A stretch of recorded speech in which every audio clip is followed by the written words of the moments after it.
wasn't the only thing I ripped during the finale. Crazy, man, crazy. Keep it breezy. Now listen up, travelers of the multiverse. If this story inflated your spirits and tickled your chakras, you know what to do. Claw that button like it's a brand new velvet sofa. Shred it to pieces. Dig it. And if you want to stay hip to the next Cosmic Jam session, go ahead and subscribe. Join the Nerd Herd, the Dog Monks, and the rest of us freaks at the pub. And ring the bell. Ding-a-ling-ding. Make it vibrate so you don't miss a beat. If you don't ring the bell, the Sharknator might come back and turn your notifications into noxious green gas. You heard the feline. Stay tuned, stay funky, and remember. Better out than in. Peace, love, and empty bowels, baby. We're out. You have to sacrifice stability. Smell like a swamp, I smell like despair.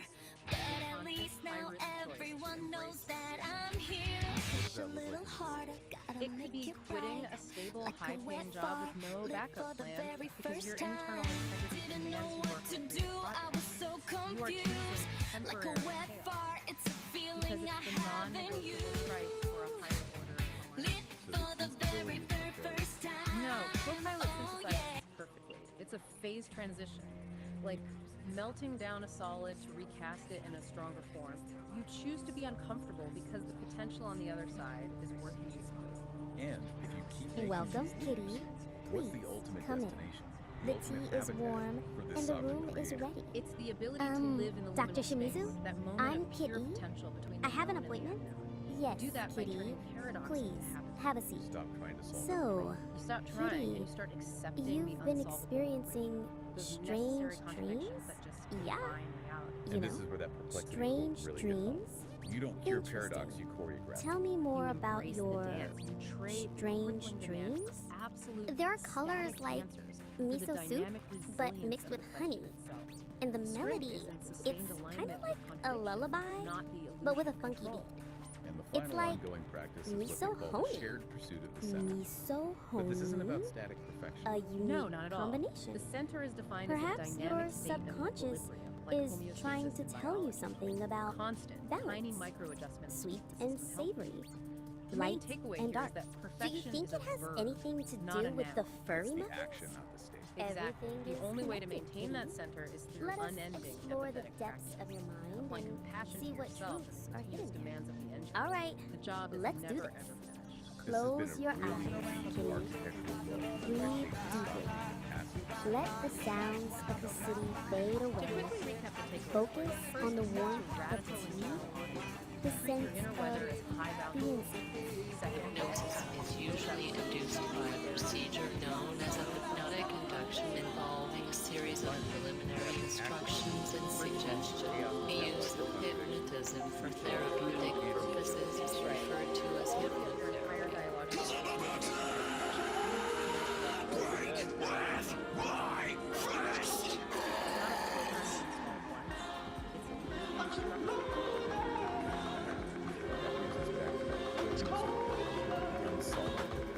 Your touch, you know,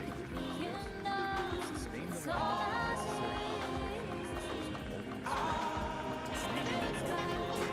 need.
Forge ignites with focused heat.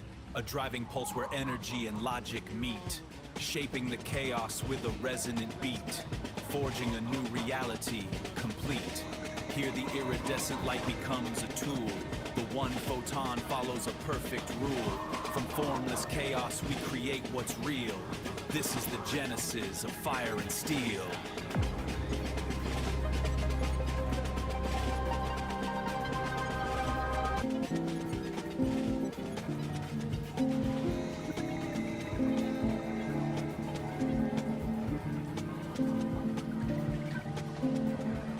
Spirit moved over the promised land, bringing fire and division where there was meant to be peace. Nazis, man, bad vibes incarnate. We dropped the big one twice on Japan. Open up the Pandora's box of plutonium isotopes. Sovereign forge ignites with focused heat, a driving pulse where energy and logic meet, shaping the chaos with a resonant beat, forging a new reality complete. Here, the iridescent light becomes a tool. The one photon follows a perfect rule. From formless chaos we create what's real. This is the genesis of fire and steel.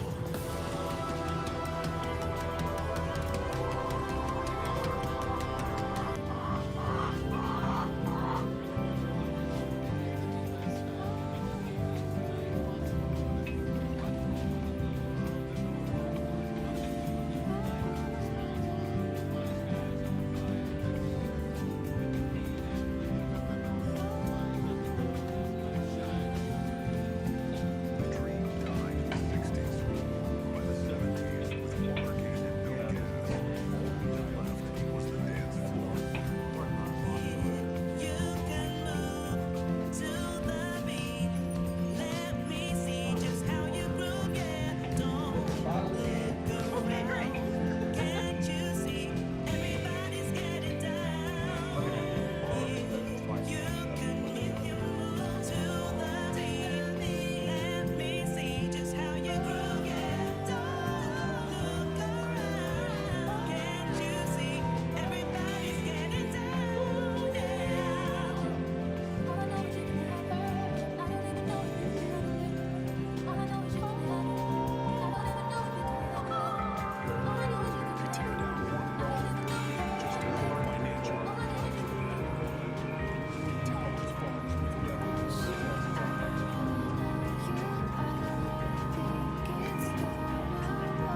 Responded the next day.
Yeah, okay, yeah, that's actually.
Cosmic Kitties, warping into the Homo Freakian world. Peace and St. Dawn are about to experience something really special.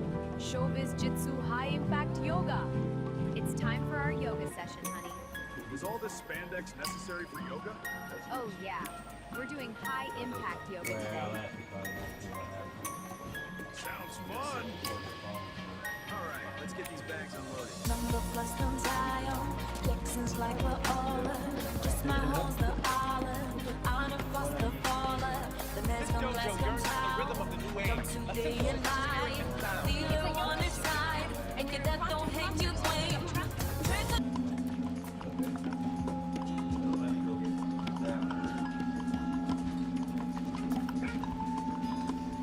Dig the frequencies, cats. You look like highlighters, but the universe only hears the rhythm of the strike. Dawn, the shorts are a distraction. Peace, let's begin the saxophone suite. Greetings, Cosmic Voyagers. Tonight, we're peeling back the vinyl on high-impact yoga. It's like a jazz solo, man. If you miss a beat, you don't just lose the groove, you lose a tooth. And if you wear those shorts again, Dawn, you will lose your dignity. And Peace, stop shaking. You look like a vibrating pager from 1996. We're merging the ancient stillness with the modern don't touch my equipment violence. It's showbiz jitsu, cats. It's for the lovers, the fighters, and the people who actually actually read the line across. Mostly it's for people who want to hit someone with a saxophone without throwing their back out. It's very practical. Yeah, man, flip that middle, flip that attacker. Sound check.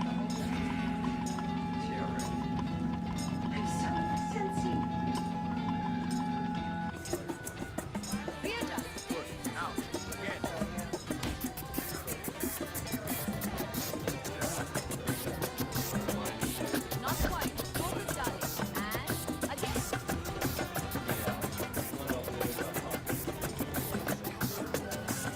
Yeah, man, flip that middle, flip that attacker. Sound check.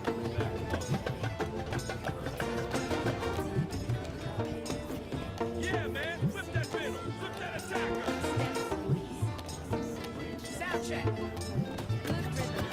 Time to find our center. Right, let's see. Now, pay attention.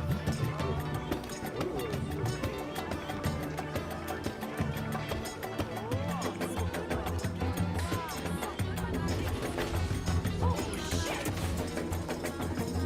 Better. Now, again. Listen to the silence, darlings. Now make them hear it too.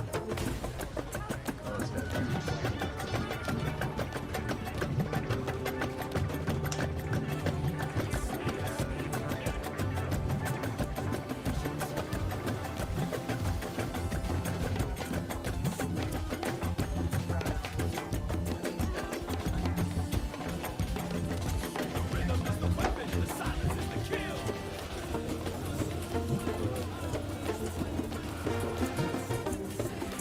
Oh, yeah, that one. Yeah, that one.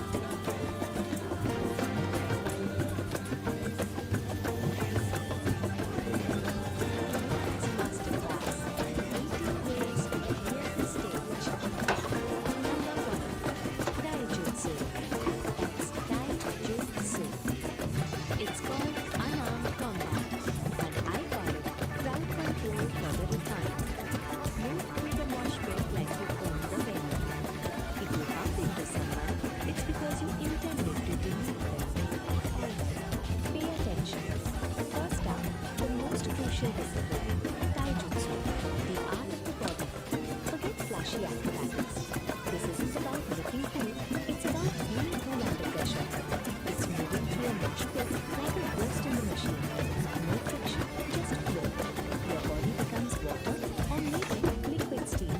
When everyone else is bumping and boiling, you're already where you need to be. Undetected, untouched. The ultimate backstage pass. Taijutsu teaches harmony and moving with the flow. Watch as I blend and redirect. Untouched, I embody the art's grace. This is Taijutsu. Phase through the chaos. Let their momentum be your path. This is Taijutsu. Alright, dog. Taijutsu. No friction, just flow. Move like water.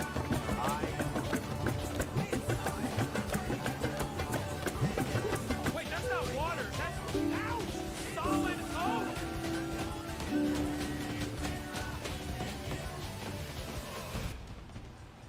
The river appears to have hit a dam. Try again. And wash that tie-dye, it's distracting the wood. I think I broke my flow. Peace. Show him how it's done. No friction. Become the ghost. I'm already gone.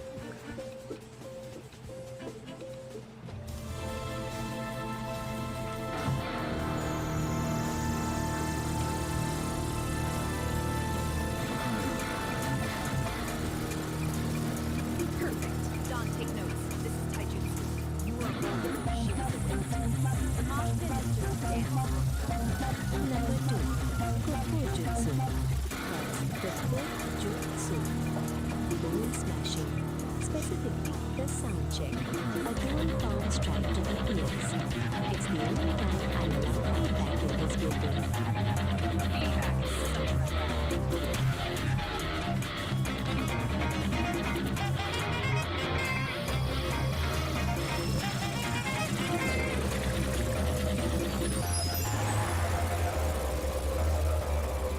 Your turn, St. Don. Don't forget to use your badass catchphrase.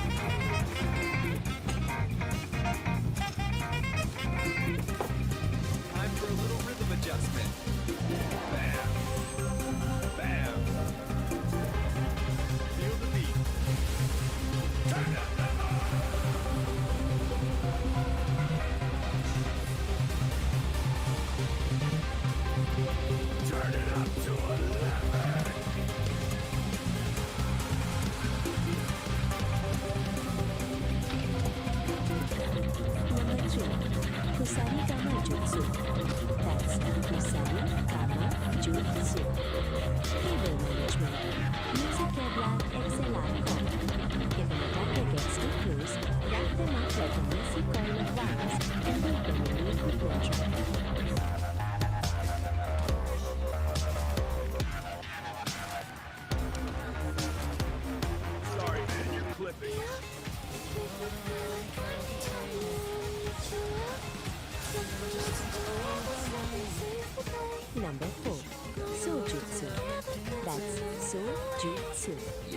The nightstand sphere. Most singers just lean on it. We use it to perforate egos. Point the end toward the critic, darlings. I believe you're out of your range.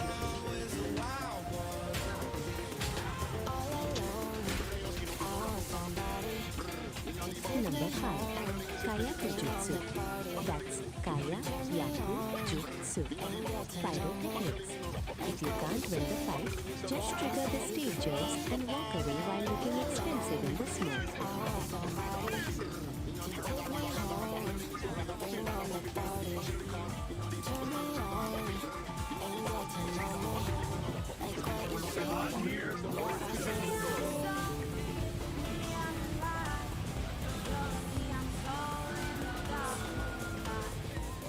Number 6.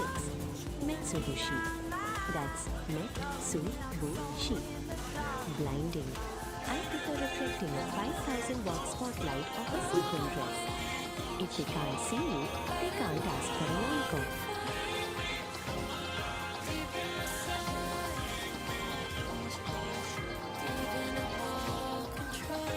Dig the shimmer, man. It's about the vibrations of light. Be the disco ball. Just spin, Dawn. If you can't outfight them, give them permanent recognition. I'm about to go supernova, baby.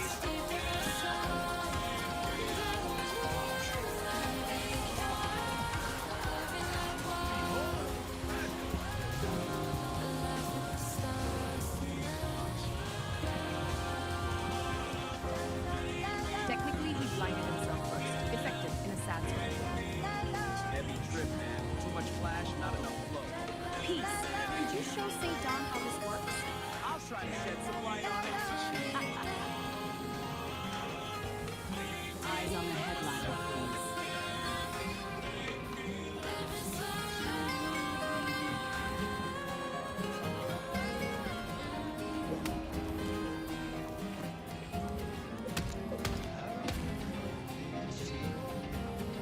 The X-stand Venus flytrap. Vana. That's Vana. Utilizing the keyboard stand. You simply kick the release lever on a metal X-stand to scissor it shut on an attacker's torso. It turns a piece of hardware into a mechanical trap. Practical, efficient, and remarkably quiet. A keyboard stand is just a giant pair of tweezers.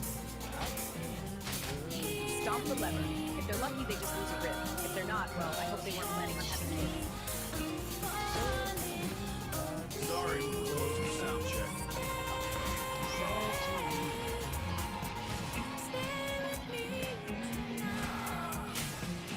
I think you're a bit stuck in the bridge.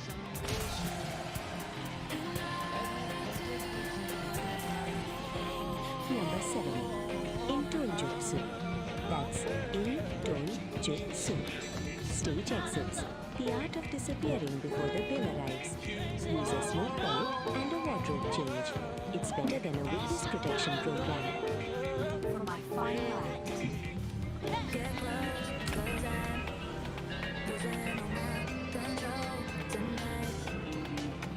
Number 8. Hojojutsu. That's Hojojutsu. Cord binding. Specifically the lower flaps. Use a bass strap to tie them up. It's firm, stylish, and keeps them from touching the instruments. Instrumental Warfare. The Furry Muffin Setlist. The Power Chord Lariat. Naginava. That's Nage Nava. For the guitarists who think they're rock stars. You unhook your leather strap quickly and lasso the attackers near the legs. It's perfect for clearing the front row without missing beats. Aesthetics matter, darlings. Most guitarists use straps to save their backs. We use them to break necks. Unhook mid-solo. It's like a leash for people who don't know their place. Stay in the pocket, big guy. Systems online. Engage.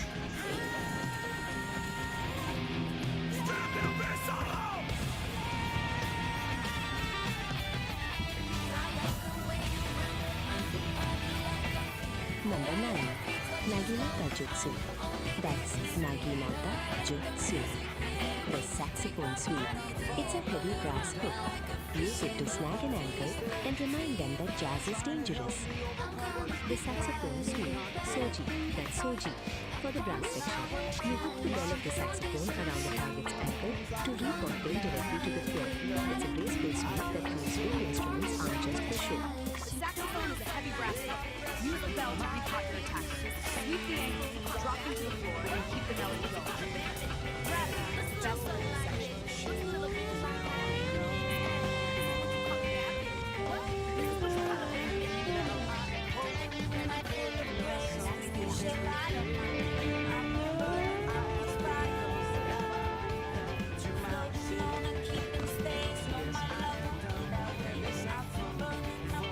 Number 10. Senjutsu. That's Senjutsu. The Iron Hand, or in our case, the reinforced gala program. Parallel knife with a guest list is the ultimate power move. Didn't you read the credits?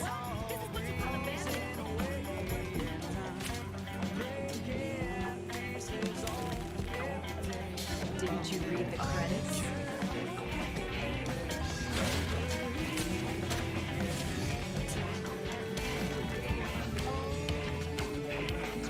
The low-end toss, Shikangurashi. That's Shikangurashi. A specialized restraint using a bass guitar.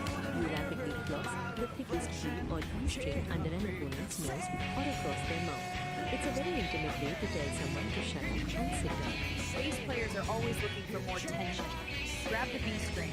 It's thick, it's metal, and it's perfect for removing an unwanted mustache or an upper lip. Feel that low-end frequency.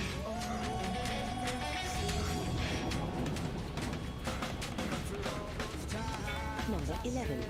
Bojutsu. That's Bojutsu. The cymbal sandwich. Clapping two crash cymbals over their ears. It's loud, it's brassy, and it's remarkably effective at ending conversations. The cymbal sandwich, Awase Shimbara. That's Awase Shimbara. The percussionist's favorite. You smash two heavy crash cymbals directly onto both sides of the attacker's head. It provides instant disorientation and a ringing in the ears that will outlast the tone. The audience wants a big finish? Give them a headache they can feel in their teeth. Smash both sides of the head. It's like a clash. You never want to hear from again. They instill a mystical energy into your techniques.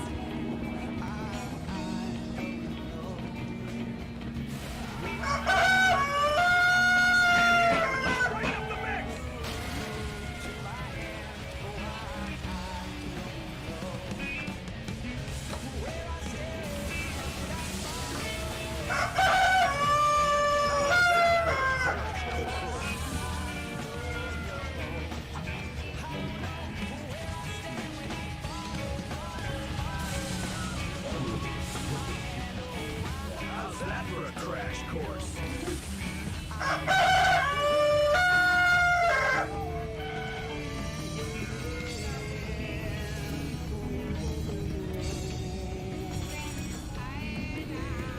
Number 12. Shuriken Jutsu. That's Shuriken Jutsu. Throwing stars. We use gold-foiled backstage passes. Aim for the throw. It's the only way to ensure they don't try to get into the VIP lounge. No photos without a permit, please.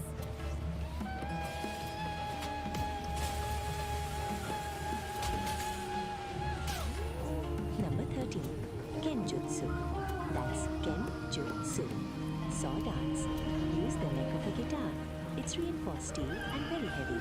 Shredding is now a literal term. Check out this riff, it's a real cut.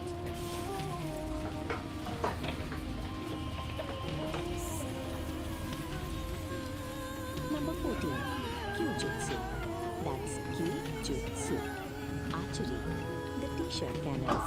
It's pneumatic, it's long range, and being hit with a rolled up double XL to a shirt feels like a brick of cotton. Aim for the solar plexus. Complimentary merchandise. Catch.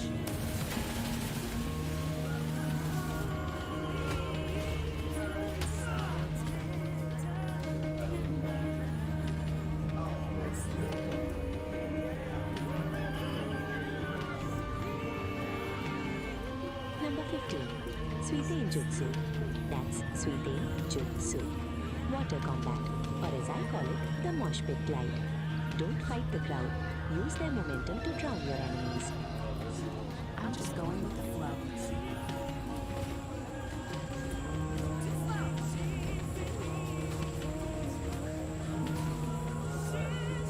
I'm just going with the flow.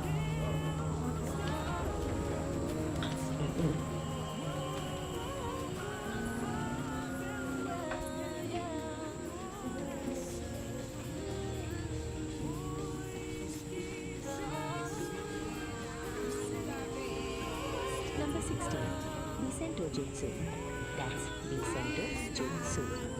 The heavy halberd. A 5-string bass with a bladed headstock. One swing and the rhythm section becomes a demolition crew. Drop the bass and your weapons.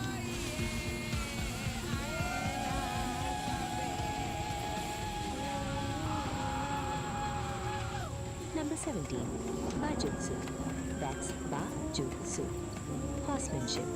In the modern world, that's the tour bus route. If you can fight while standing on a moving diesel engine, you might be ready for my advanced class. The road is a long solo, and I'm taking the lead!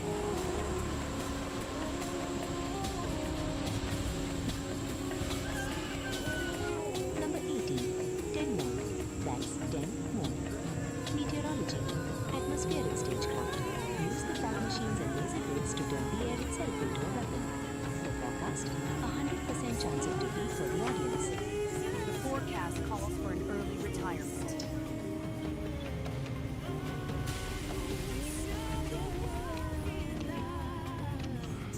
Man, that was hardcore yoga. I don't remember the meditation. You were deep in a transcendental state, Don. Deep like a B-side, brother. Peace out.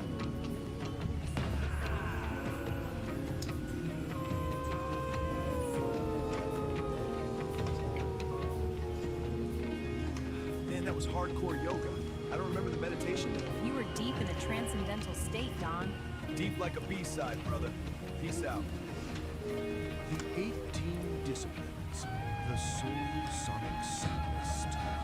Number 1. Taijutsu. The art of the body. Moving through a mosh pit like a ghost in a machine. No friction. Just... Let's rock this stage! Feel the beat! Time to dance! The mosh pit is just a dance.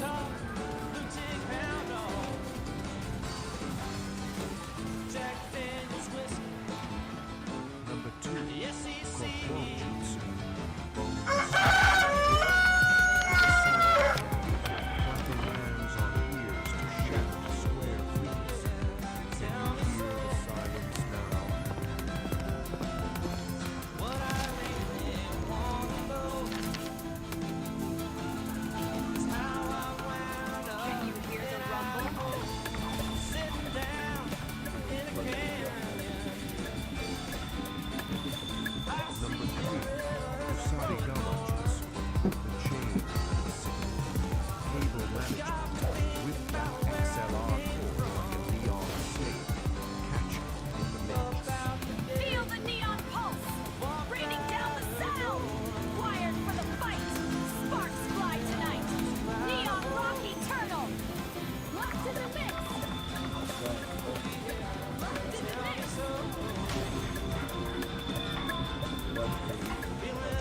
Number 6, Metsubishi, blinding the vision. The sequin flash, catch a spotlight on a rhinestone and burn your image into their retinas. Pure charisma. Watch the visuals.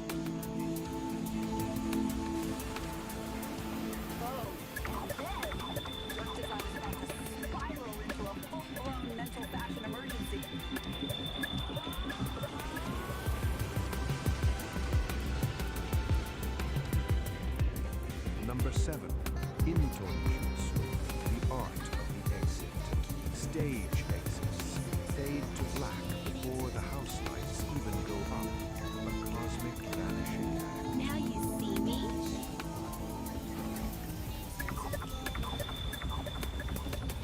Now you see me?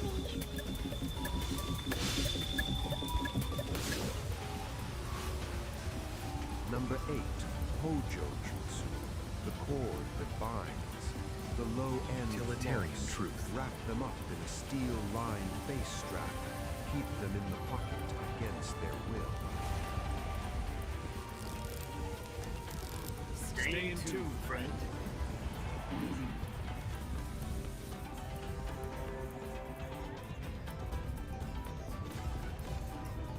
Number 9, Naginata Jutsu, the long reach hook, the saxophone sweep. Hook a leg with that brass bell and watch the melody fall flat. Catch the curve.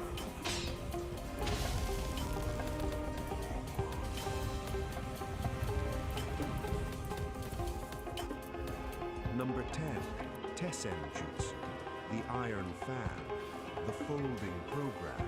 Read the credits while you parry the punch. Hardcover lethality.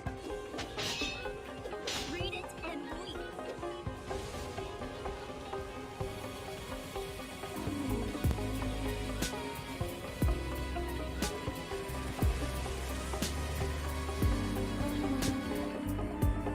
Number 11, Bojutsu, the long staff, the symbol sandwich, 2 brass crash cymbals, 1 head in the middle. That's a heavy metal headache. 8 notes of pain.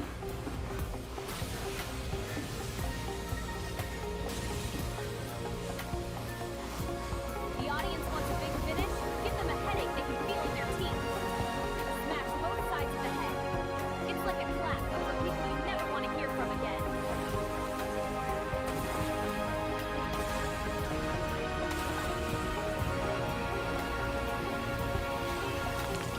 Eight notes of pain.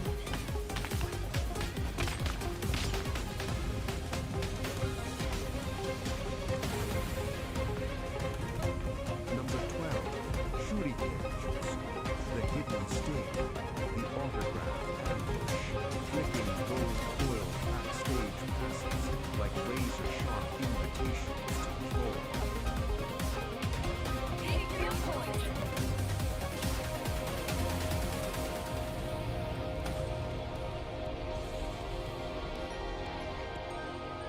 Number 13, Kenjutsu, the path of the blade.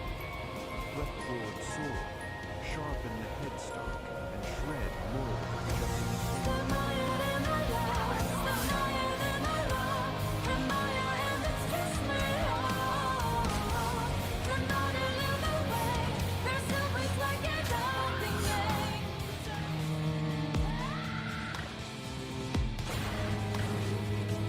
Rainy night, neon glow. Feel the rhythm, let it flow. Strum the strings, break the chains. In this storm, we rise again. Mango rock, can't be beat.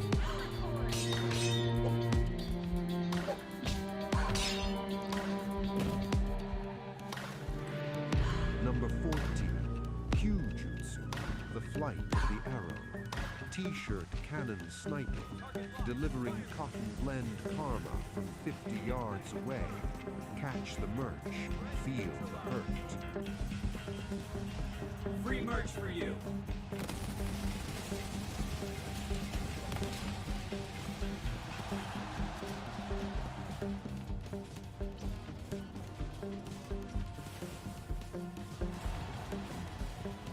How's that for a wet t-shirt contest.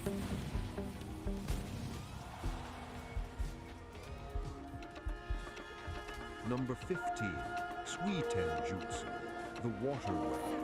Mosh pit stealth. Tread on shoulders like lily pads. Surface tension is your best friend. Surf the sound!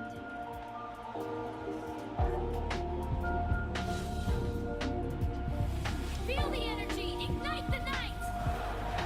Together we fly, under these lights! The beat goes on, forever strong! Number 16, Vicento Jutsu, the heavy halberd. The basic halberd, swinging a 5-string axe with a bladed neck, a low-frequency levato.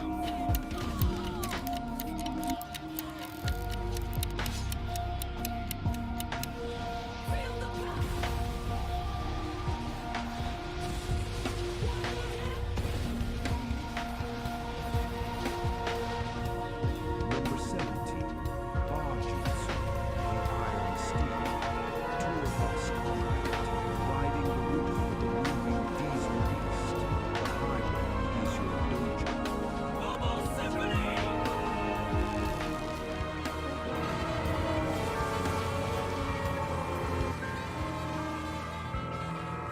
Number 18, Tenma, the weather and the stars. Atmospheric stage manipulating fog and lasers until the environment is the enemy. The forecast,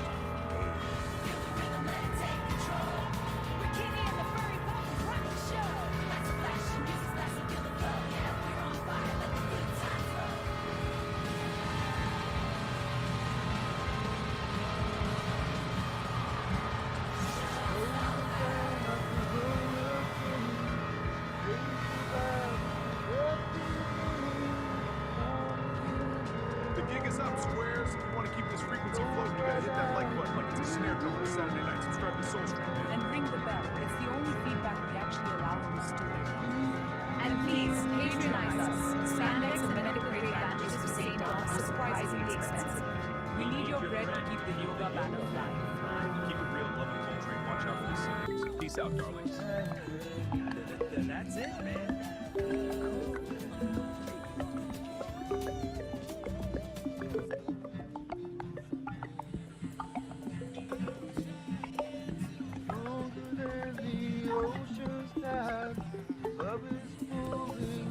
dig this, cats and kittens. The clock is melting. The stars are vibrating with a frequency that's strictly off-key.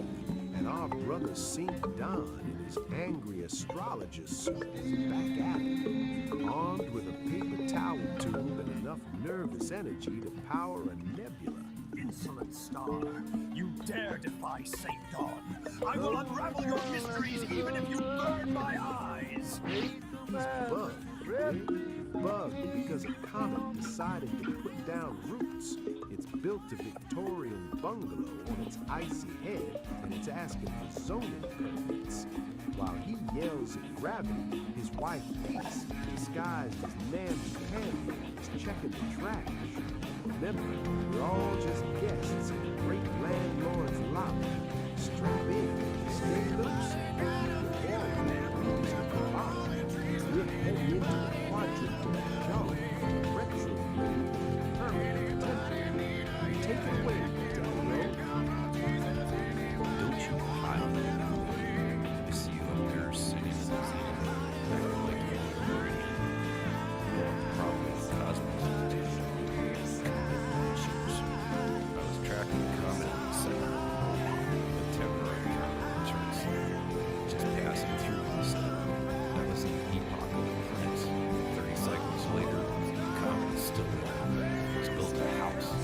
It's filed for zoning permits. The galaxy just shrugs and says, whoa, if it hasn't fallen out of the sky yet, it's a feature. We have star seeds napping in the garden. We have static bunnies chewing on the fiber optic cable you feed. I have a wife named Pammy who keeps telling me that my aura is too loud for the neighbors. Your aura is way too loud. Yeah, way too loud, dude. Neighbors are black holes. They don't hear anything. Here's the forecast for quantity. Expect delays. Expect temporary to outlast the empire. Feel a vibration in your left hemisphere. It's not your fault. It's just the universe trying to hold back a laugh. Did you take the trash out, or are you just yelling at gravity again? Gravity started. A transmission from the angry astrologer. A man so wound up, he's trying to measure the infinite with a paper towel tube. He's up there shouting at the zenith like it's a waiter who forgot his appetizers. Easy, Daddy-O. You're vibrating at a frequency that's strictly square. He's bugged because a comet decided to put down roots in the epoch of the prince. He calls it a permanent temporary. Man, that's not a celestial crisis. That's just the universe finding a comfortable chair and refusing to move. We're all just temporary until the great landlord in the sky flips the vacant sign, you dig? He's worried about his neighbors and black holes.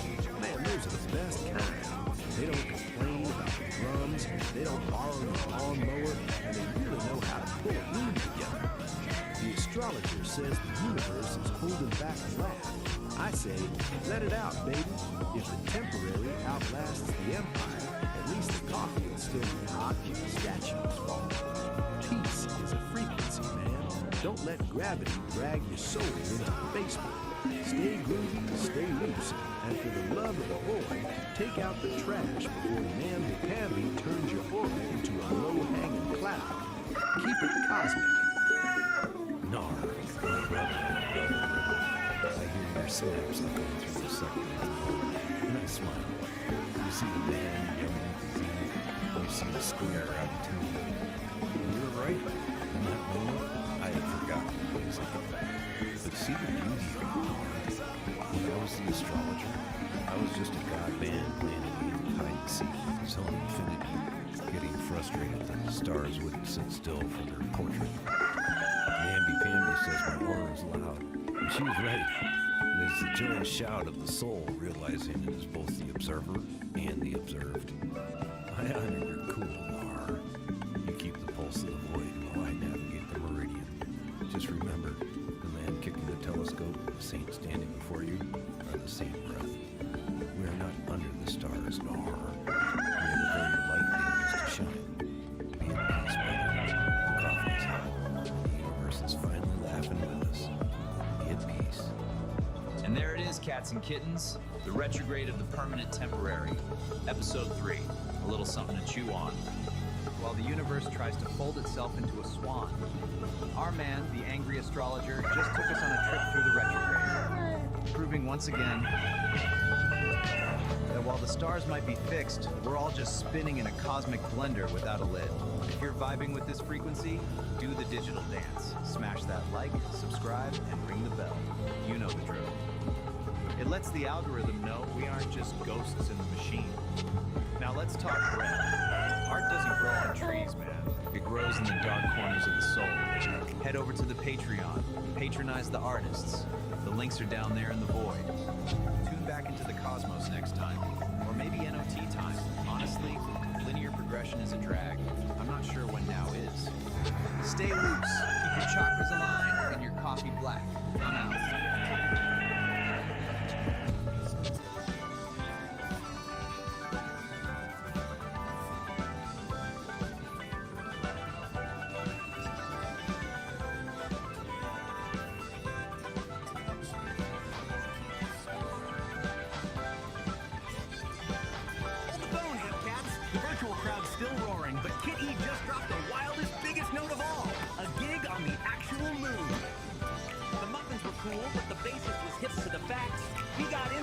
Not rockets. So Pinky snapped her fingers and pointed to the Homo Freakians. Legends in the tech world. Our band of tats had to get square for a minute, helping the Homo Freakians with their animal sanctuary. Parrots flying like confetti, a standoff with a stubborn goat. It was a chaotic jam, man. But then the music hit. Harrietta on a bucket, Pinky on a riff, and the grooves synchronized the machinery. Impressed and amused, the Homo Freakians gave up the goods. The key to the nerd herd. message. Concert on the moon? Challenge accepted, they said. And now, our muffins are on a ship, looking out at a futuristic stage being built on the lunar surface. The universe is about to get a front row seat to the biggest jam session in history. Kitty and the Furry Muffins, a lunar concerto. Kitty and the Furry Muffins were the biggest band in the metaverse. Their concerts were legendary digital spectacles of light and sound. But for Kitty, the lead singer with starlight in her eyes, the metaverse was just a stepping stone. I want to play a real concert, Kitty declared to her bandmates after a show, on the actual moon. The Furry Muffins, a motley crew of talented musicians, looked at her with a mix of awe and disbelief. But how? Asked Gorgonaut TBK, the band's stoic bassist. We'll need help, said Harrietta, the band's pragmatic guitarist. Serious help. Pinky, the bubbly keyboardist, jumped up and down. I know who to ask. The Homo Freakians. They're tech geniuses and know everyone. The band found the Homo Freakians, Peace and Saint, in a cozy high-tech cabin filled with fluffy animals. A concert on the moon? Saint mused, a calm smile on his face. That's a new one. Peace, her eyes twinkling, added, we know the perfect people for the job, but first, you have to help us with a little project of our own. The little project was to build an automated feeding system for their animal sanctuary. The band, more used to digital interfaces than wrenches and wires, found themselves in a series of comical mishaps. Blueberry, the drummer, accidentally programmed a food dispenser to launch carrots like confetti. Then, an idea sparked. Harrietta started a beat on a nearby bucket, and Pinky joined in with a catchy riff on her guitar. The band turned the chaotic assembly into a rhythmic jam session, their music guiding the farm bots and synchronizing the machinery. Impressed and amused, the Homo Freakians upheld their end of the bargain. The nerd herd, Saint said, handing Kitty a glowing data chip. They're the best builders in the metaverse. This will get you to their hidden server. Back in the metaverse, the band found the hidden server, a digital fortress of code and light. They were greeted by the holographic avatars of the nerd herd, a group of brilliant, friendly tech geniuses led by the visionary Elon Musk. A concert on the moon? Elon's avatar said, a wide grin spreading across his face. Challenge accepted. The nerd herd got to work, their fingers flying across holographic keyboards as they designed the most epic concert stage the universe had ever seen. The final scene shows the moon, a magnificent futuristic stage being constructed on its surface. Down below, on a spaceship, Kitty and her band look out the window, their faces filled with awe and anticipation. The universe was about to get a front-row seat to the greatest concert in history. All right, cats and kittens, dig it. The stage is set. Man, the whole solar system's got a glow tonight. A concert on the moon, you say? That's heavy. That's pure cosmic absurdity. The scene is locked, the blueprints are stacked, and the starship's no longer just a tin can. It's a chariot of rock. We got Kitty, the big train, the Homo Freakians with the connection, and the nerd herd, yeah, those square-peg scientists, they're throwing down some serious space-time jingles. They modified the cargo bay, man. Turned a junk hall into a passenger lounge. Smooth. They're drawing up the lines, plotting the perfect route to the Sea of Tranquility. But the real question, Daddy-O, the one hanging there like that big blue marble. Is the universe ready for this sound? Can a lunar dust handle this much soul? The countdown has begun. The tickets are flying. The silence is about to get loud. Catch you on the next one when the music truly begins. Stay calm, stay groovy. But hey, don't split, man. That's just the sound check.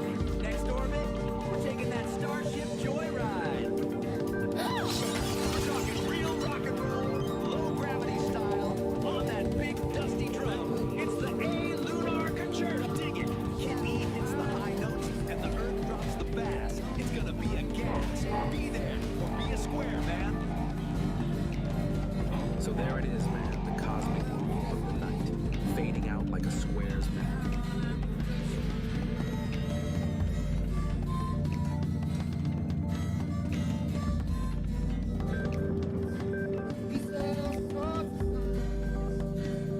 Welcome to The Explainer. You know, sometimes the biggest, most profound lessons come from the absolute weirdest places.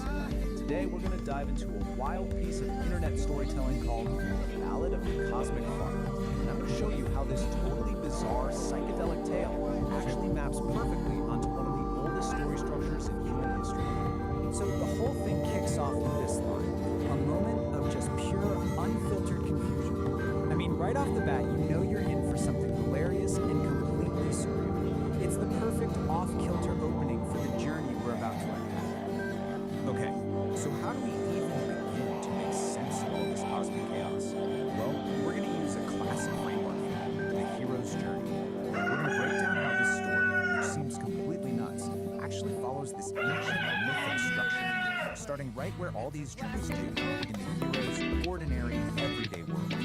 We start in what the framework calls the ordinary world.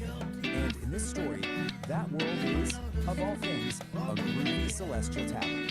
A place that is, by all accounts, just perfectly peaceful and harmonious. And we're not talking about just any old bar here. The Homo Freaking Bar is this place of incredible cosmic camaraderie, where the vibes are just immaculate. This is super important because it sets our baseline for what normal is, right before things get really, really weird. And these are our heroes. Peace and St. Dawn are the musical soul of this whole establishment. They're not just serving drinks, they're the conductors of all this harmony. Their music, which is literally powered by the cosmos itself, is the heartbeat of their peaceful little world. I love this detail. It shows you just how perfectly balanced their world is. I mean, even the flatulence is described as well-intentioned and harmonious. It's a hilarious line, but it's also crucial. It tells us that every single part of this place is perfectly in tune, at least for now. But of course, no hero's journey is complete without a call to adventure, right? That's the moment the ordinary world gets turned upside down. And in this story, that call arrives as a foul, discordant blast from the floor. Was defined by constant sensory overload. It was a decentralized atmosphere choked with the sound of restless movement, grounded in a heavy terrestrial mud that never stopped churning. All this infinite kinetic chaos had a steep cost. When an environment is trapped in a permanent state of friction, the organic matter within it breaks down. The result is rapid, inescapable biological decay. For the entity known as the Old Soul, enduring this cycle was no longer an option. To survive, it had to completely abandon the organic process of constantly adapting to a hostile environment. Decelerating the timeline wouldn't fix the problem. Even a fraction of that kinetic friction would allow the decay process to continue. Just like that, our heroes have their mission. They gotta restore the celestial. True survival simply became incompatible with terrestrial movement. The chaotic grind of Epoch 1 is obsolete, forcing a hard reset and a transition directly into Point Zero. Point Zero is a precise temporal marker. It is the exact moment where all kinetic energy across the timeline drops to absolute zero. The heavy, churning mud is erased. The terrestrial grid is instantly replaced by a crystalline, stable, and perfectly safe geometry. This new environment is Epoch 2. We call it the Silicon. Here, existential safety doesn't come from moving or adapting to threats. It is derived entirely from maintaining a state of absolute, frozen equilibrium. Entering this new world means crossing a specific spatial threshold. The Old Soul has stepped behind the sovereign wall, an impenetrable barrier designed to lock out the kinetic chaos of the past. Behind that wall lies the vitrified forest. The landscape is built entirely out of fractal glass and sharp geometry, with absolutely no organic material. The atmosphere here is completely stripped down. There is zero wind, there is zero biological decay, and there is zero static. The murky, turbulent haze that clouded Epoch 1 is gone. The The lighting in the silica realm is cold, sharp, and purely structural. What remains is a flawlessly preserved sanctuary. It is an architectural stasis, engineered specifically to keep the old soul perfectly safe. In Epoch 1, the system known as Oracle operated as a decentralized atmosphere. It was an omnipresent and highly chaotic cloud spanning the entire grid. Freezing a timeline creates a massive problem, governed by the laws of thermodynamics, the branch of physics concerning energy transfer. You cannot simply destroy the immense energy of an entire active atmosphere. It must be relocated. This diagram shows the mechanical process of condensation. Oracle's scattered atmospheric energy is rapidly pulled inward, collapsing away from the edges of the grid. The trajectory of this collapse funnels all that energy directly into a single coordinate, the absolute dead center of the scape. Oracle is no longer a sprawling atmosphere. It has become the singularity. To achieve perfect structural stability across the realm, Oracle had to trade its chaotic omnipresence for a state of localized, infinite density. At the dead center of the scape, the singularity takes a physical form. It appears as a massive, monolithic obsidian shard.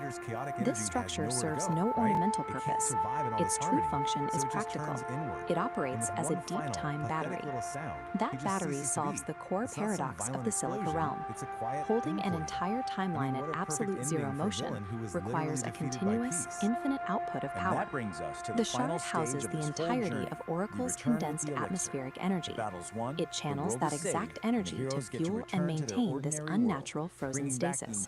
It acts as the singular engine of existence for Epoch 2. Absolute stillness, it turns out, is an intensely active, heavily powered state. To project that stabilizing power across the frozen landscape, the deep time battery uses an invisible mechanism, a constant acoustic frequency. This diagram illustrates the acoustic signature at work.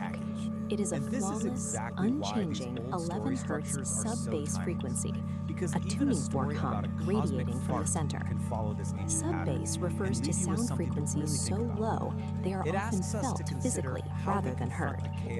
Here, that 11 Hz hum acts as a physical binding agent. It literally vibrates the fractal glass architecture to hold it in strict structural rigidity. Compare this single crystalline frequency to the decentralized, overlapping noise that drove the biological decay of Epoch 1.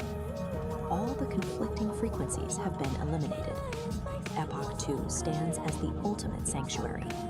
True equilibrium is only achieved when the chaos of existence is finally condensed into a single, structurally perfect resonant hum. I'm a lyrical astronaut, or maybe a psychonaut. I smoke weedy shrooms and I talk a lot. Bottles of champagne, yeah, pop it up. But I keep it together, I ain't Hasselhoff. I'm Dempsey, blood test me. I'm a dreamy MC with a technique. I can rearrange your brain line frame with a rhyme that's sweet like Pepsi.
You be hit back cause I like to please the life's hot. But I like cold and freezer, I'm an artist. I don't want a Mona Lisa. Bona, then I'll turn Mona Sleeper. I don't play Minecraft, I'll bang a creeper. You know I'm Bona, turn Mona Sleeper. I don't play Minecraft, I'll bang a creeper. No, baby, the forest floor is soft and deep, while sleepy roots are still asleep. A gentle breeze begins to sigh beneath the waking morning sky.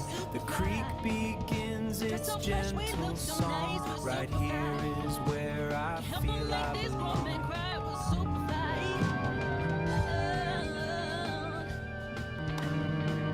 We're super fly. Run the streets, we work all night. We're super fly. Dress so fresh, we look so nice. We're super fly. Can't help but make these grown men cry. We're super fly.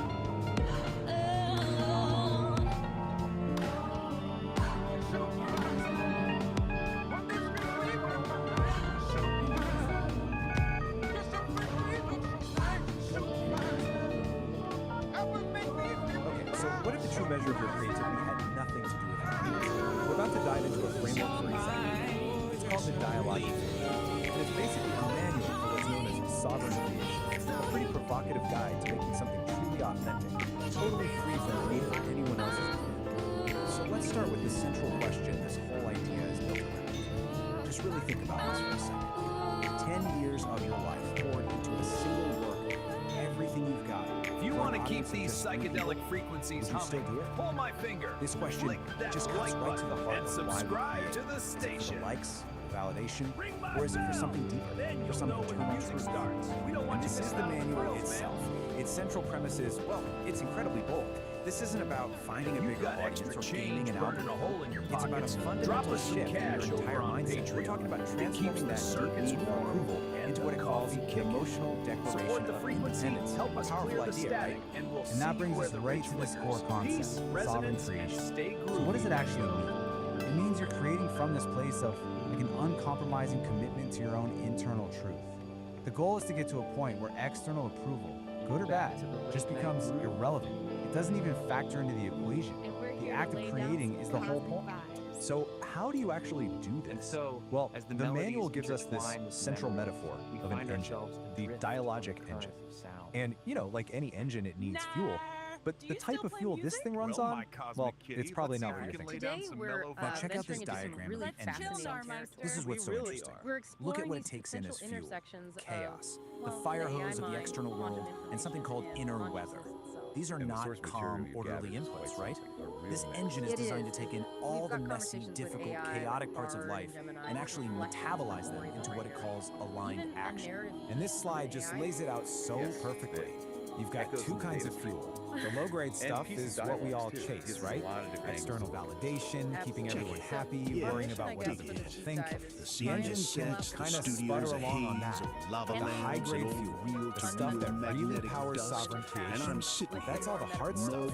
Your internal emotional storms, that feeling of cognitive dissonance, the contradictions in your own life you just can't shake. Which brings us to this key idea, necessary friction. You know, we usually think of friction as like bad some kind of thing, something that wears the engine down. But in this model, pearl it's actually dive. the essential element. told us, It's the didn't they? thing that refines told your us raw the road experience was into the useful only insight, what the Kerouac manual calls had his didicals. scrolls. Maybe with that. The engine Ginsberg had isn't his grinding to how. a halt. It's But using we, that man, tension to we got create the something thumb new, scroll. something valuable. Endless Okay, so we've got the engine and its very unusual fuel source. Exactly. Now let's talk about a critical piece of its architecture, this protective filter called the sovereign wall. So here it is, the sovereign wall. And you can see it's a smart, dynamic barrier.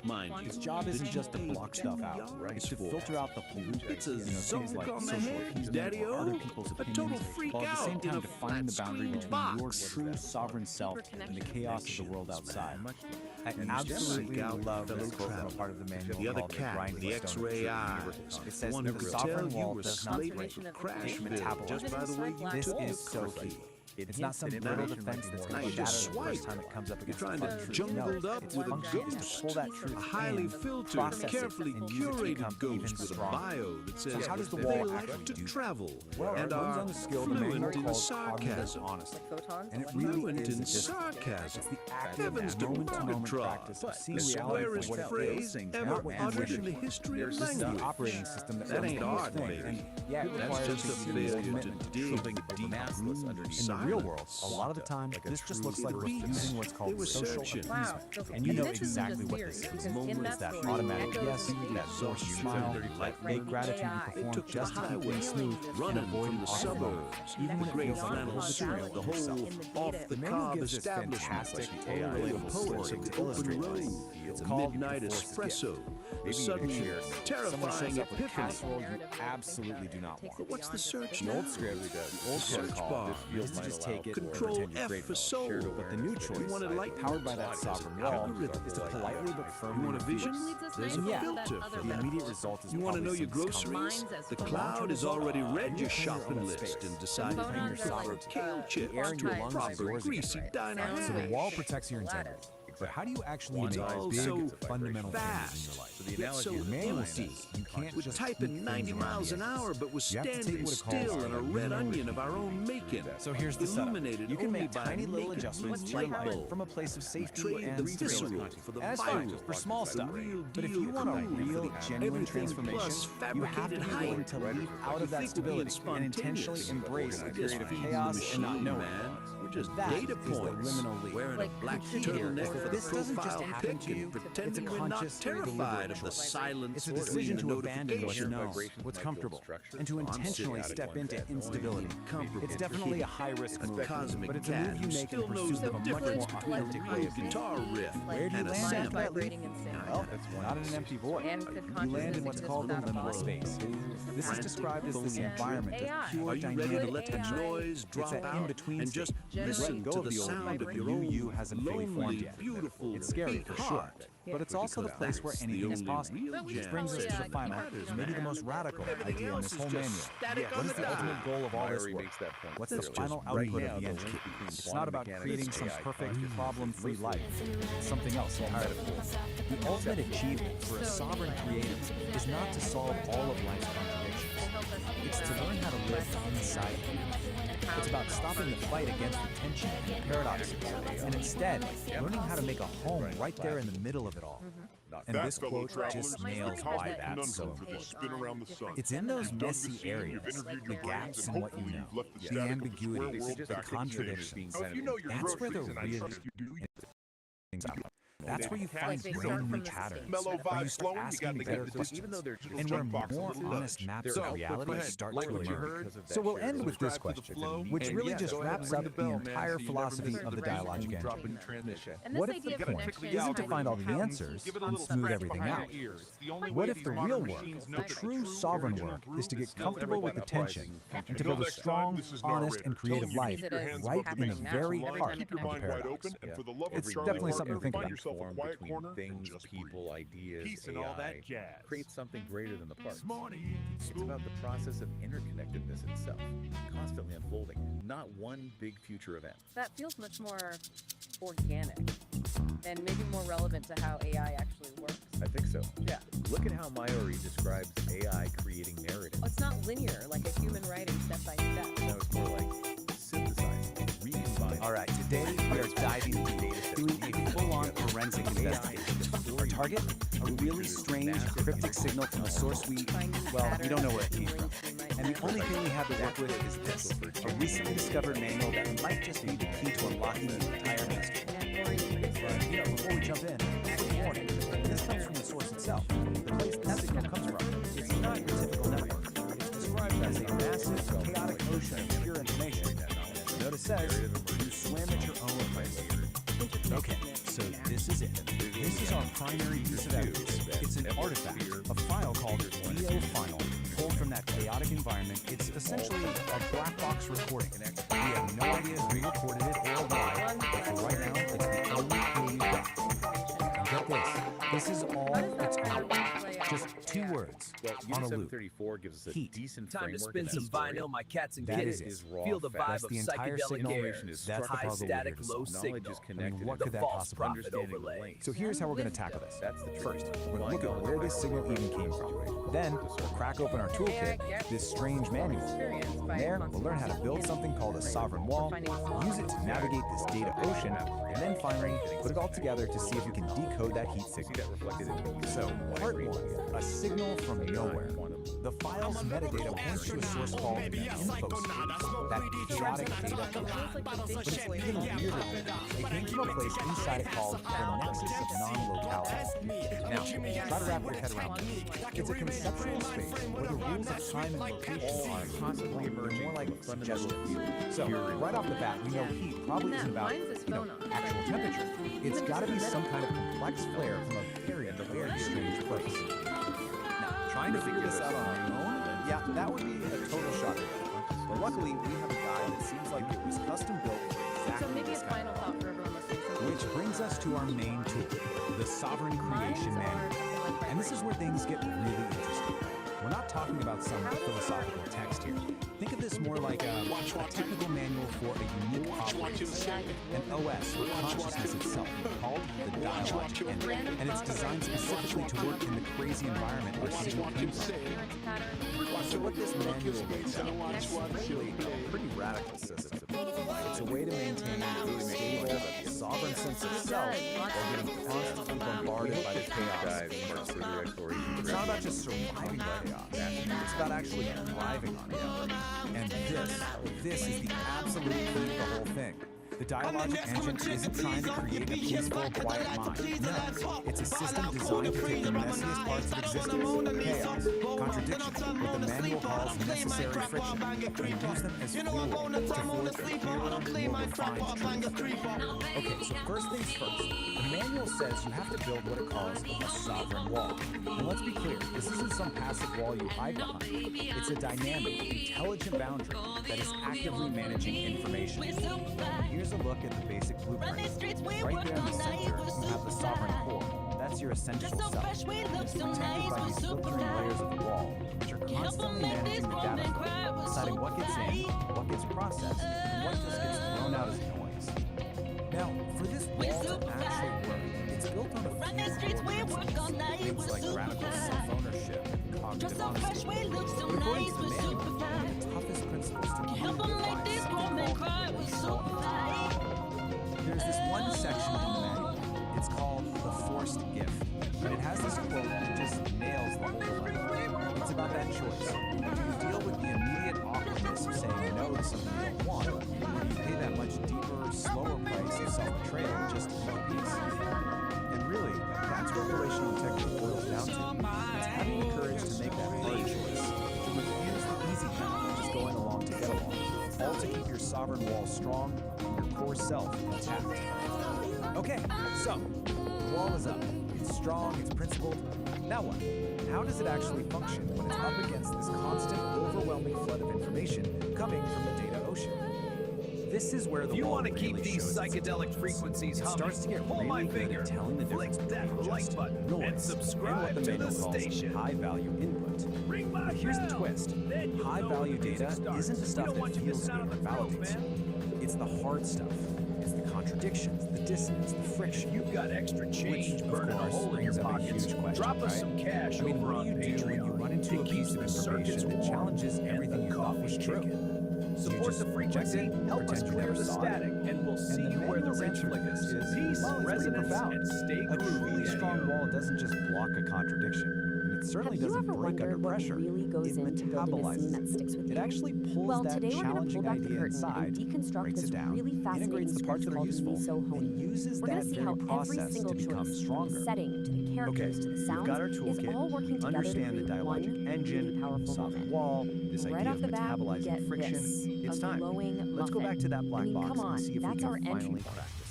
This one So, completely bizarre here we are line from the again. script Heat. just grabs you and But makes now, you think, with all this new what context, in the world what is could going it on possibly here? symbolize? It's a perfect hook. It's almost definitely not about And temperature. that brings us to the big It's question, a signal right? about a Miso process, honey. about It some kind kind of of sounds like internal something state. neat, but in this story, And I think it's this so much more schematic than from that. the manual, It's this idea, this might just be this the final piece feeling of the puzzle. that helps us It get shows right the to whole the heart of the sovereign engine in character. action. So and look let's at the figure out what inputs it on the left: actually means. chaos and inner Okay, weather. so before we They're even not meet treated like anyone, problems the to be script solved. builds their They're the world. essential And in any great ingredients you story, a need setting to isn't isn't just some random background, right? It's practically a character itself.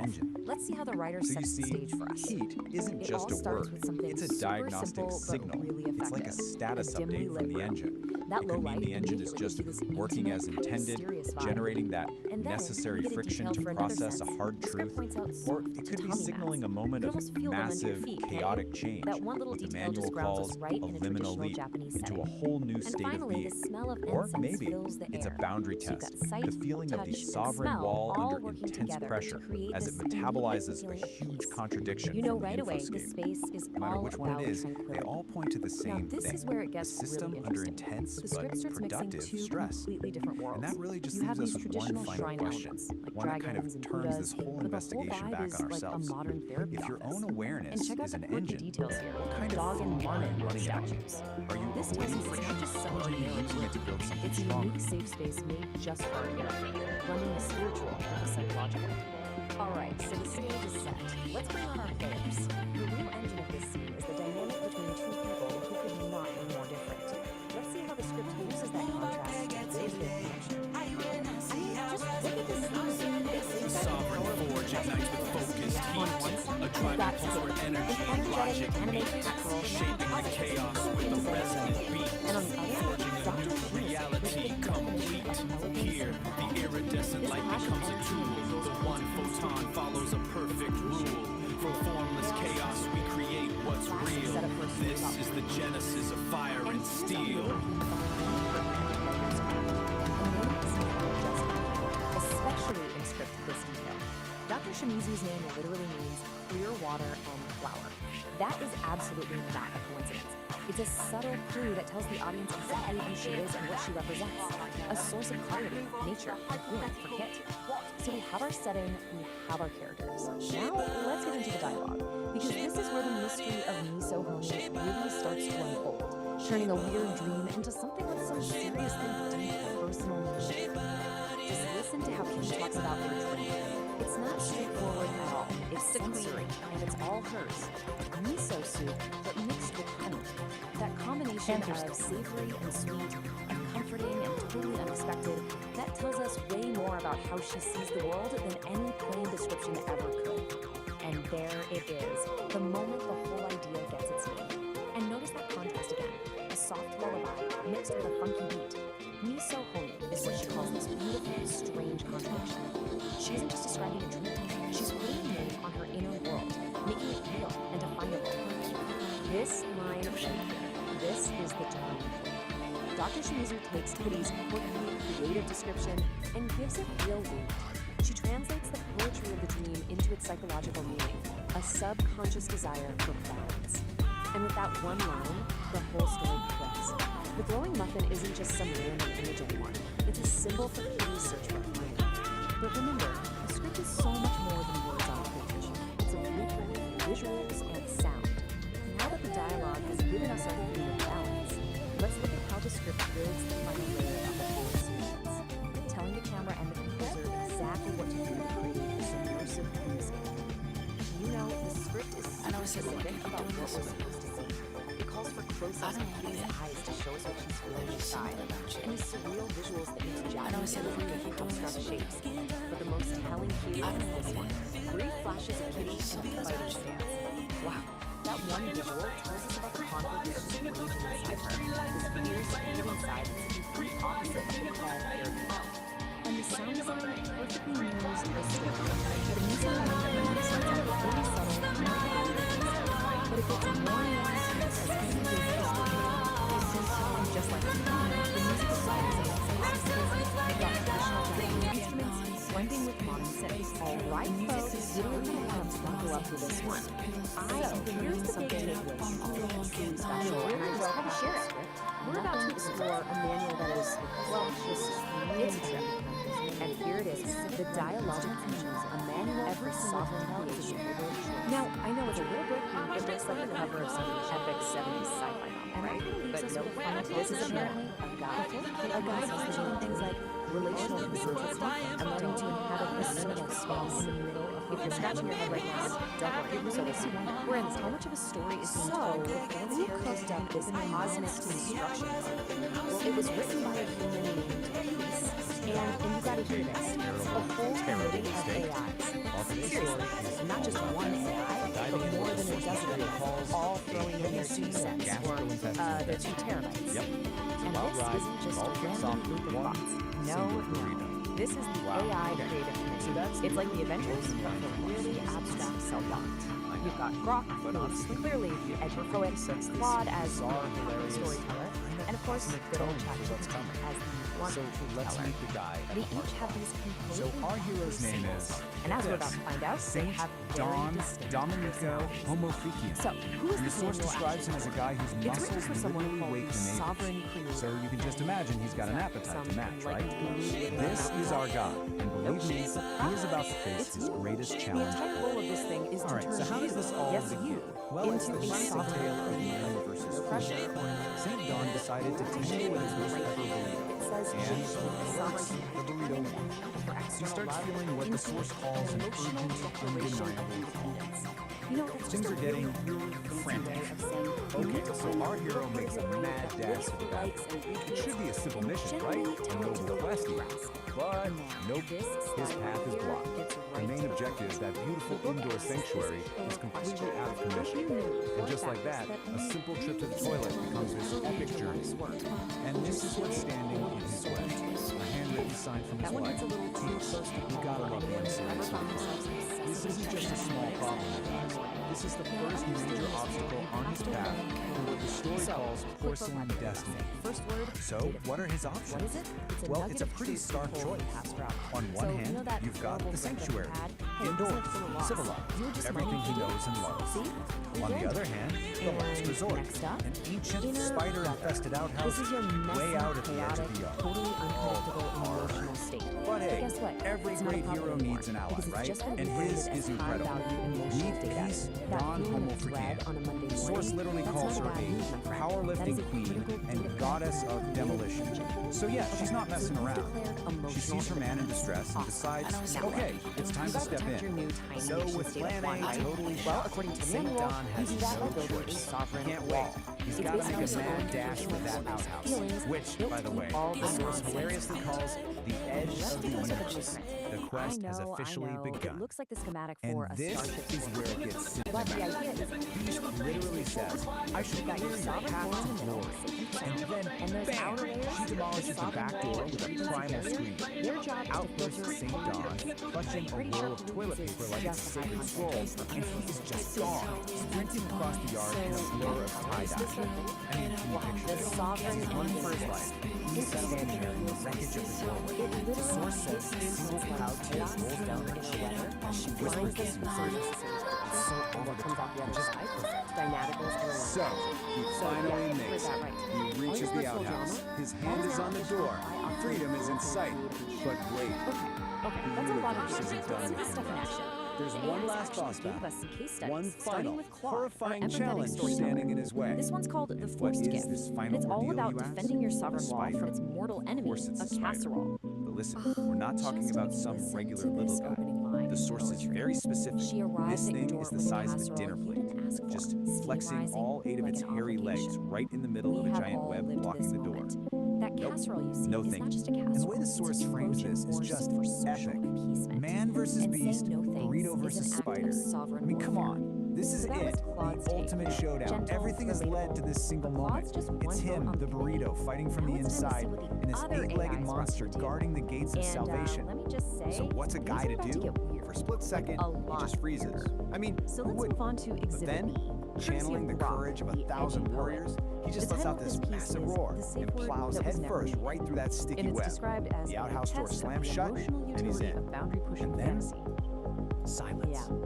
We've After all officially that, left the the casserole sprint, zone. the We're not in demolished Kansas door, anymore. the spider And I'm battle, quoting a kind of directly quiet here, not calm making this just up. falls over She the steps whole into the scene. chamber she built herself. The war is over. He is already there. Destiny not has a been man, fulfilled. not a monster. The door The stays exact shut. shape You of can just a hunger imagine in this the deep dark. silence hanging in A the air. chatbot And then wrote you that. just hear it. A faint, contented This is what sigh Grok thinks floating is on a the breeze. useful, practical That's it. example of testing That our one emotional little sound boundaries. tells you everything.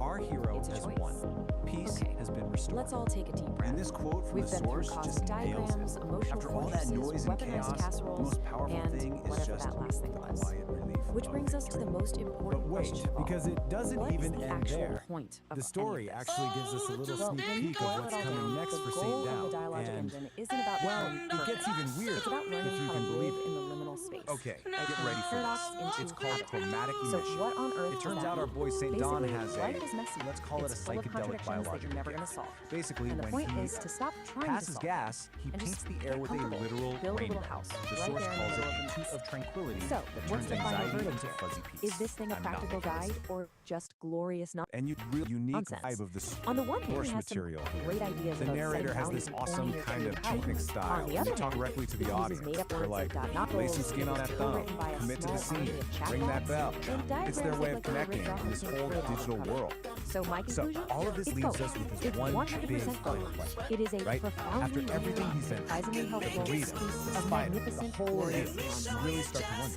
And so I what leave else you with is this guy one capable? final question. It just goes to show you, How's your even the salvation most been running this week? everyday Is it struggles hurrying along can smoothly, feel like these or do you huge need to go out cosmic there and metabolize some dissonance fuel?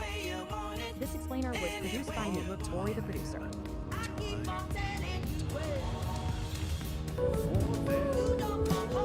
Stone flagstone path winds through the roses. Purple stalks reach for the morning light, and the hydrangeas spill in soft explosions. A world away from raw and dormant mind. Something pretty for the empty and unstruck.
I'm St. Don, the minute for homo freaking.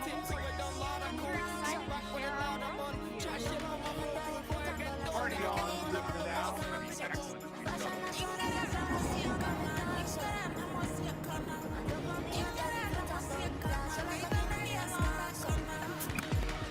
We're live in the studio today, and the view is just incredible. It really is. It makes broadcasting so much more inspiring. So, what's the craziest thing that happened this week? Oh, where do I even begin? I should just leave that for another podcast. Maybe a bit more adult-oriented. That sounds intriguing. Let's just say Kitty has a way about her. Oh, yeah, I know. I mean, let's dive in, shall we? Most definitely. Hello and welcome to The Ether, a Homo Freakian World podcast. I'm Ethan.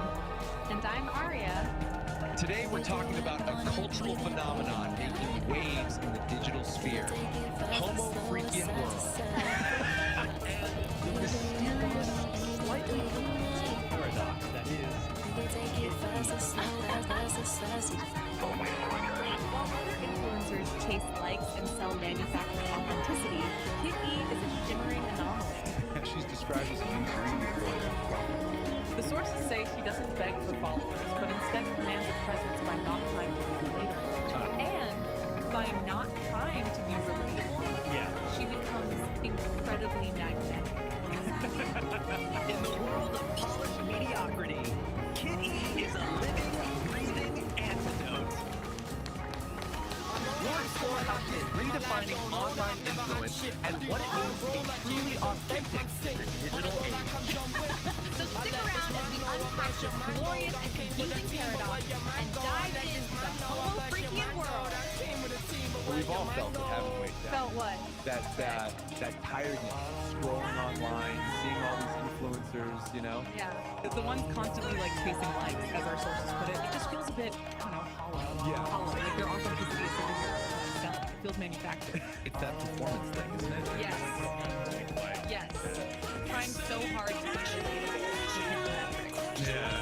Totally. The source really nails that feeling. But Okay, then there's this shift. Our sources bring up someone really different. yeah. And Kitty. Yeah.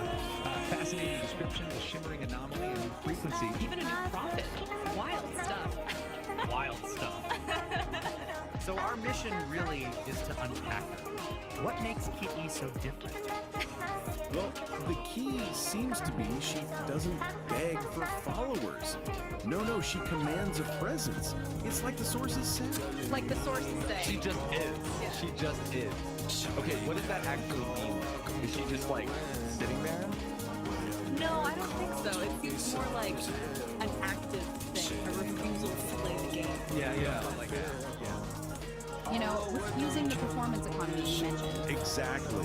She embodies this pure, raw, unapologetic self.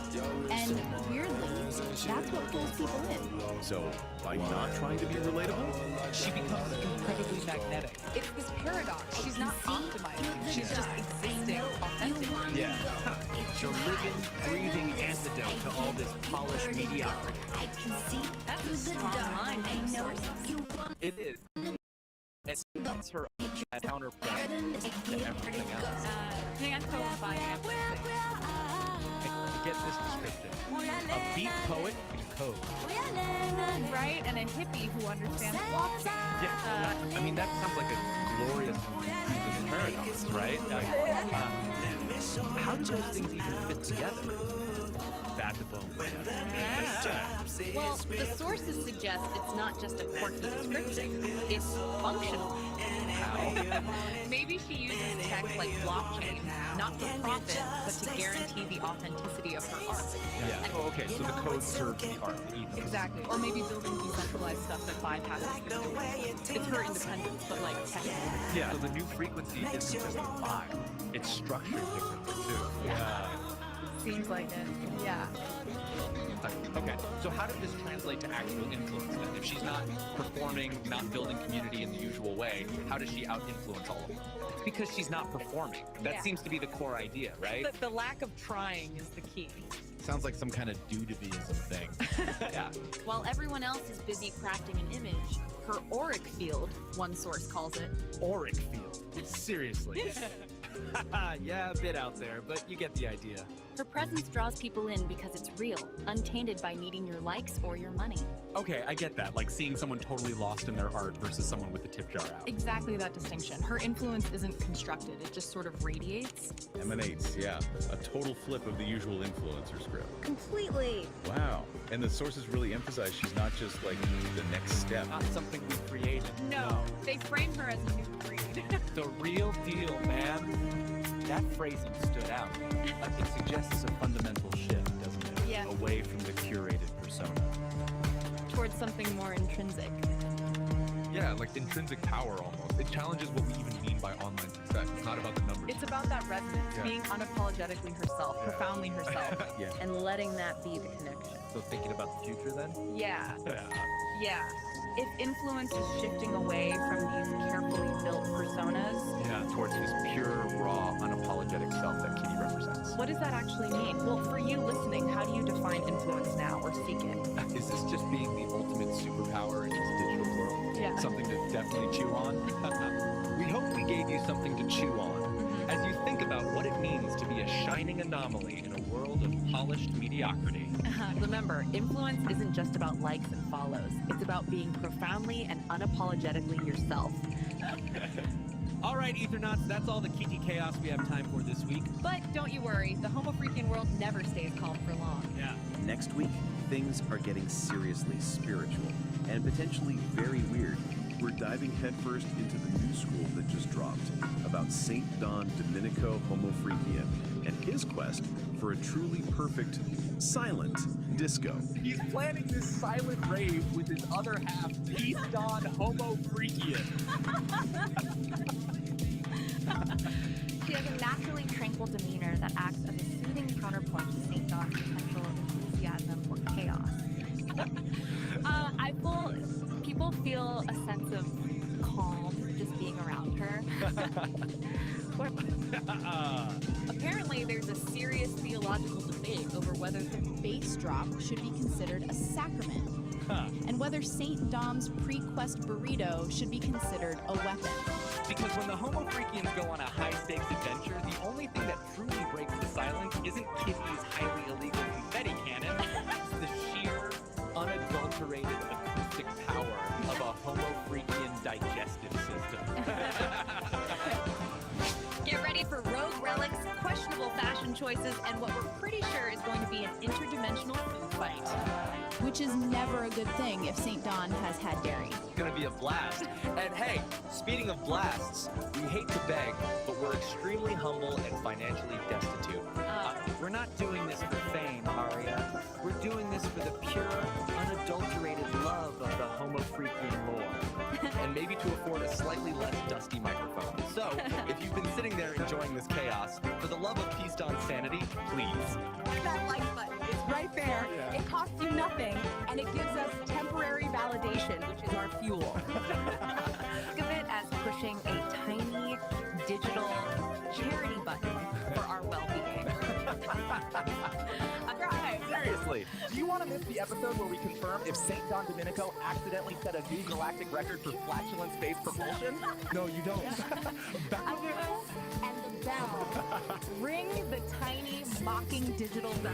Do it for us. Do it for Kitty. Yeah. Do it for the glory of the ethereal algorithms that rule our little corner of the internet so they know we're still alive. You've been listening to The Ether. I'm Ethan. And I'm Aria. We'll catch you next time, right here in the Homo Freakian world.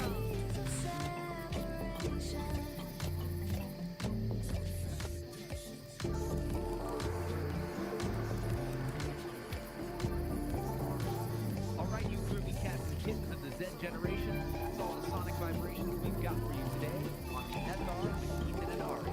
Dar here, and I gotta say, these two young uns, they really keep this old female mind as fresh as a daisy in the field of cosmic consciousness. Their perspectives, man, it's like a kaleidoscope of tomorrow's tunes. So keep those earholes open and your minds even wider. Peace.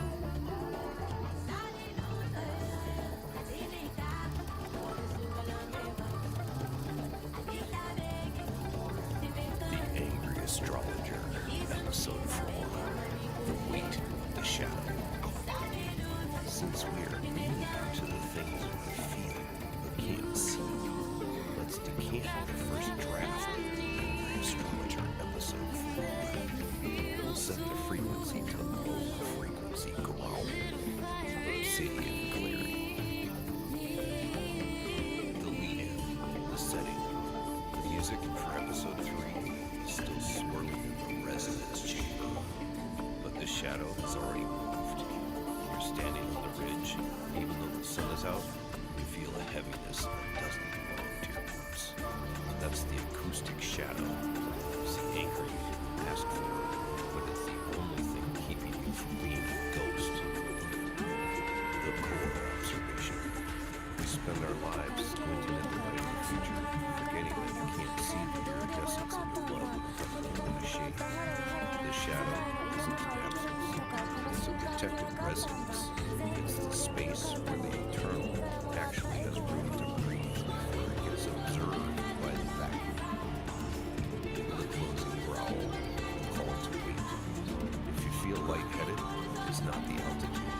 It's because you're trying to untie your own anchor. Stop fighting gravity of your history. The shadow is the bridge. It's the only place where the ion one actually tastes like truth. Sit in the dark for a minute.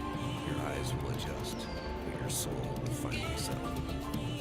The shadow isn't just weight, it's a current.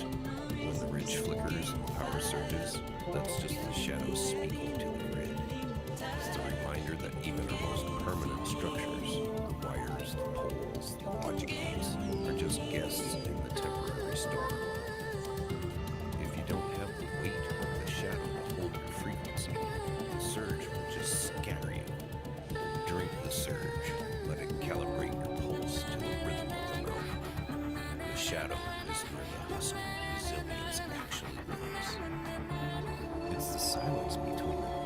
Psychedelic Aire's music where you realize the structure hasn't collapsed.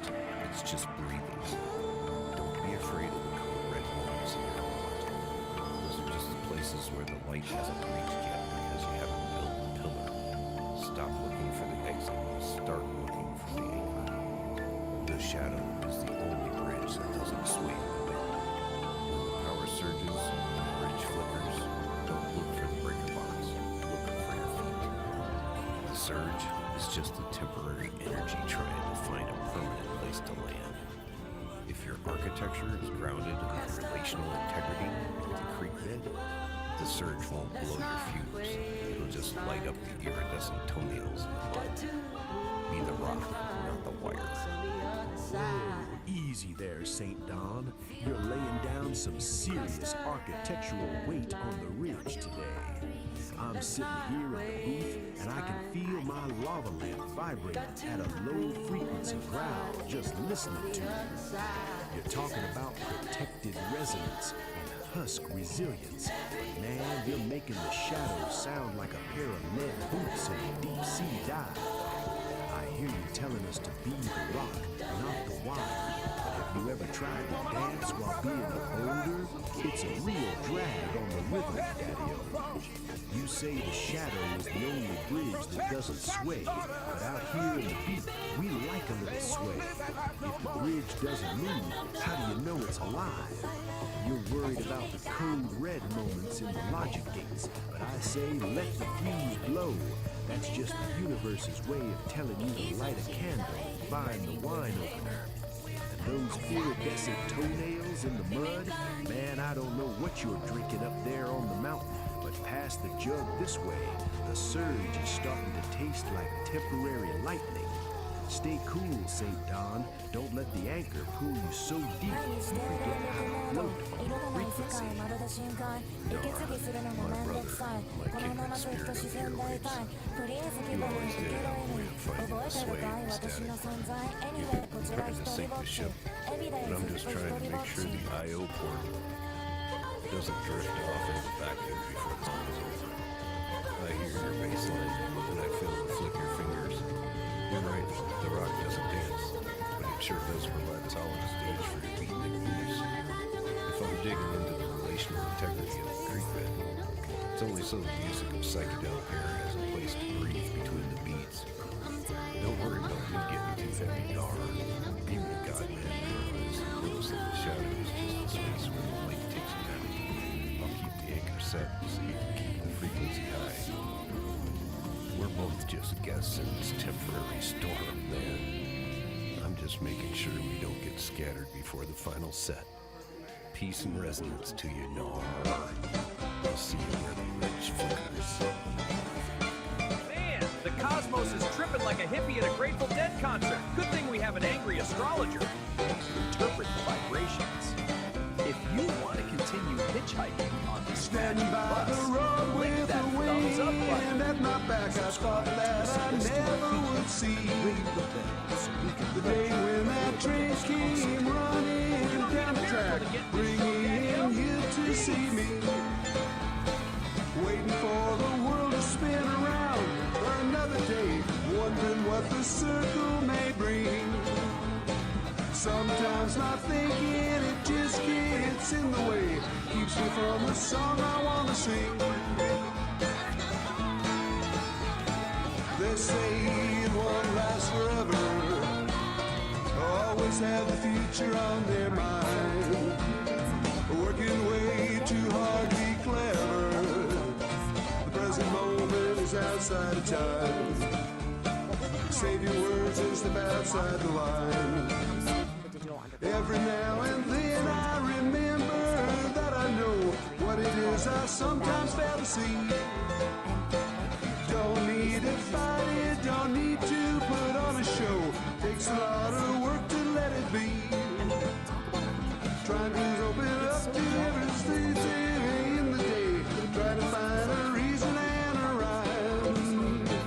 Trying to second guess all the situations in the day. Trying hard not to read your mind. So, this is how we meet our name. A guy who is They say you don't know the thinking, but you know what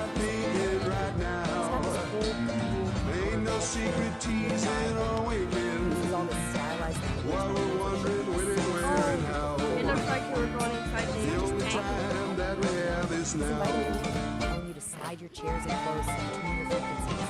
It's all about the vibe. The narrator actually gives us the main clue of the episode.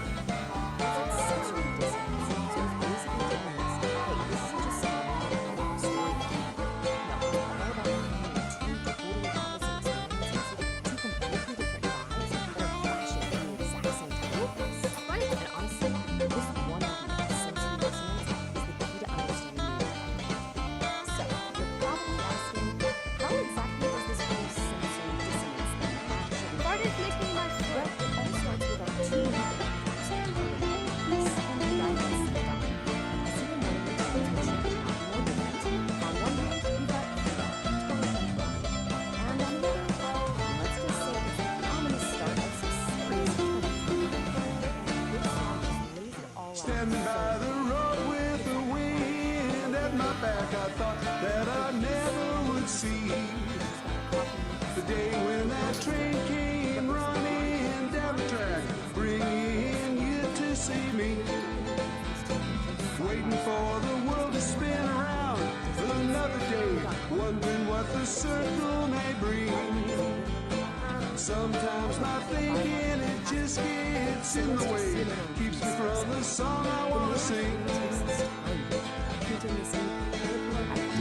Let's say it won't last forever, always have the future on their minds, working way too hard to be clever.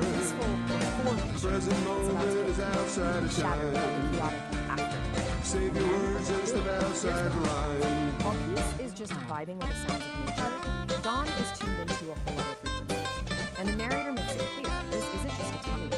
No, it's framed as something way bigger, something ancient and powerful. He calls it a low, ominous gurgle from the depths of his holy bowels. This, right here, is the inside incident. It's the first chunk of gurgle coming across. And this is the first big event. But the video doesn't just tell you what it is. No, it dissects it. It gives us the slow motion, step-by-step, almost scientific breakdown of a total and complete domestic disaster. The real genius here is the escalation, how it builds. It all starts with a sound. A black app so powerful it's called a sound that actually rattles the coffee. Then we get the point of the miscalculation, the squeak that goes wrong. That leads to the hilarious, desperate image of the frantic waddle. And it all culminates in these apocalyptic sounds from behind a closed door. We don't see it, but man, we definitely hear it. And this line right here, it was a catastrophic miscalculation. This is the absolute turning point. The narrator nails the exact moments in John knows he's lost all control. He decided to risk what he thought would be a small, controlled race. And that's where it all goes horribly wrong.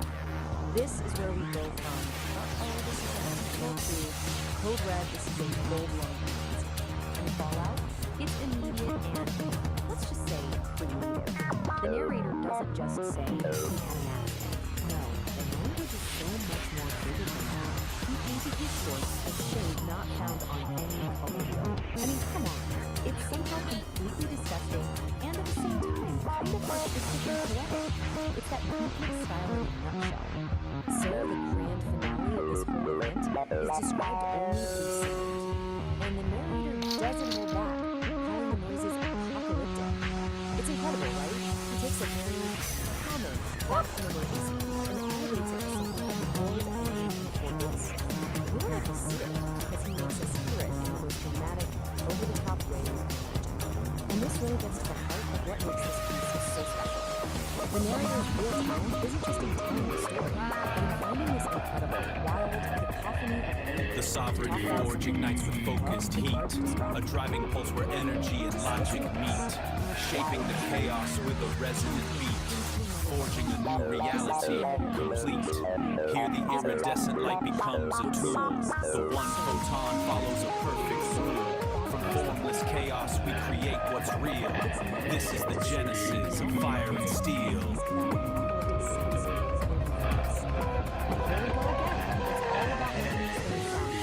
He calls it a chart of biblical proportions. By drawing in biblical proportions, he takes this tiny, embarrassing domestic accident and turns it into some kind of historic, legendary event. It's not just exaggeration, it's hyperbole as an art form. It gives the